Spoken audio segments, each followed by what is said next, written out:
Bonjour à tous. Il sera sans doute question de la dermatose nodulaire, mais officiellement, la ministre de l'Agriculture est en visite en Côte d'Or aujourd'hui pour parler innovation agronomique. Annie Genevard doit se rendre cet après-midi au centre expérimental de l'INRAE de Bretenière. Et justement hier, le ministère de l'Agriculture a fait le point sur la situation de la dermatose nodulaire. En date du 5 novembre, 6 foyers ont été détectés dans le Jura. La zone réglementée qui couvre une partie des départements du Jura, du Doubs, de la Côte d'Or, de la Haute-Saône et de la Saône-et-Loire reste en place. Face au manque de neige, les Rousses réfléchissent à l'après. Une nouvelle réunion s'est tenue dans la station jurassienne hier. Elle a réuni des habitants et des professionnels du tourisme pour évoquer le futur de la station. Plusieurs projets sont en réflexion pour attirer les touristes, même sans neige. VTT, cyclotourisme ou encore randonnée. D'après les élus, il y a même un peu plus de touristes en période hors neige que pendant la saison hivernale. Une première réunion avait eu lieu l'année dernière.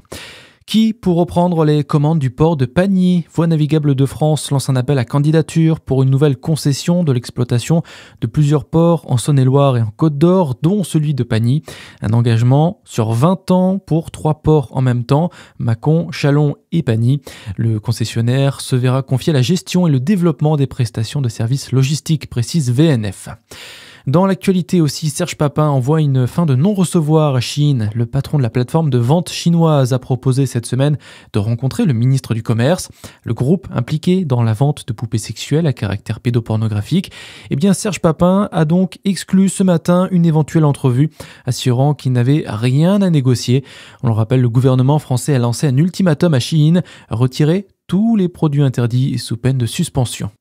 Instaurer une cotisation minimale obligatoire pour accéder à la protection universelle maladie. Ce dispositif qui permet à certains étrangers de se faire soigner en France est actuellement gratuit.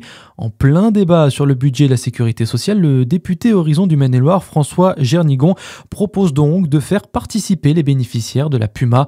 Et ils sont nombreux selon lui. Il y a beaucoup de ressortissants américains, notamment des retraités, qui vivent en France, ne paient pas d'impôts en France, ne travaillent pas en France ou n'ont jamais travaillé en France, et donc bénéficient de la couverture sociale française en termes de santé. C'est pas simplement, moi je fustige pas nos amis américains, pas du tout, c'est simplement tout ressortissant étranger qui a un visa de longue durée sur le territoire français. À partir du moment où il a jamais cotisé, jamais travaillé en France, c'est bien qu'il y ait une cotisation à définir. Je suis conscient que c'est pas cela qui va régler le problème des déficits de notre sécurité sociale, bien loin de là, c'est simplement un souci d'équité.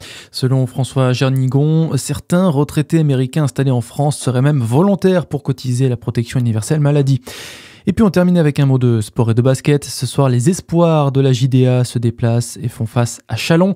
Coup d'envoi à 19h. À suivre votre météo sur Fréquence Plus.